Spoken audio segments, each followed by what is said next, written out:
教習生の皆さん、こんにちは。この時間は踏切の通貨を見ていきたいと思います。踏切通貨の3原則は止まる、聞く、見る、この3つが重要なポイントです。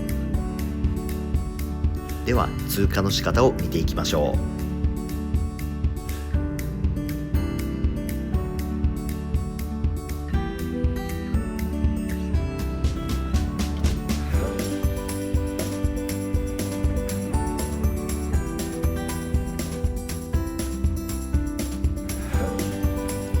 左右の確認は遠くまでしっかり見てくださいね。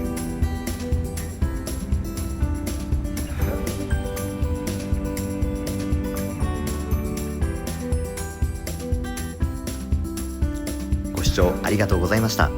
チャンネル登録もよろしくお願いします。